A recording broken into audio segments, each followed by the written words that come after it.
একজন খুবই ভালো লোক। আমরা 5 বোন 2 ভাই, আমার বড় কোনো ভাই নাই। আমার বাবা খুবই একজন ভালো লোক। সে এই দেশের আর কি তার মানুষজন, তার মানুষজনই তার সবকিছু।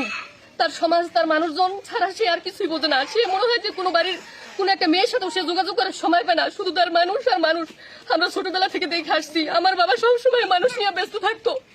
আমরা যদি ভাত খাইতে বসতাম, আমাদের ভাতের প্লেট সরাই দিয়া আমার বাবা, আমার মা তার মানুষকে ভাত খাওয়াইতো, তার জনগণকে সে ভাত খাওয়াইতো। কিন্তু আজকে সে এরকম একটা বিপদের সম্মুখীন হয়েছে, তা ভাষায় বলা যায় না। বাংলাদেশ সরকার নাকি শেখ হাসিনা নাকি স্বৈরাচারী ছিল, শেখ হাসিনাকে এই দেশ থেকে তাড়ানো হয়েছে, তার থেকে বেশি স্বৈরাচার এই দেশে জন্ম হয়েছে। আগে তো একজন স্বৈরাচার ছিল, শেখ হাসিনা স্বৈরাচার ছিল, এখন ঘরে ঘরে স্বৈরাচারের জন্ম হয়েছে। আমরা এই স্বৈরাচার মুক্ত দেশ চাই, আমরা দেশবাসীর কাছে বিচার চাই, আমরা দেশের মানুষের কাছে বিচার চাই, আমরা এলাকাবাসীর কাছে আমরা বিচার চাই।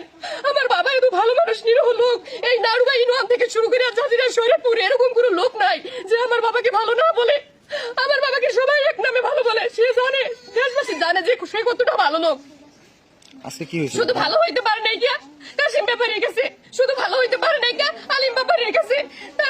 তারা এখন না, আমার জন্মের পর থেকে আমি দেখতেছি তারা আমার বাবাকে সব দিক দিয়া, সব ভাবে আমার বাবার সাথে অন্যায় অত্যাচার করে, জুলুম করে। তারা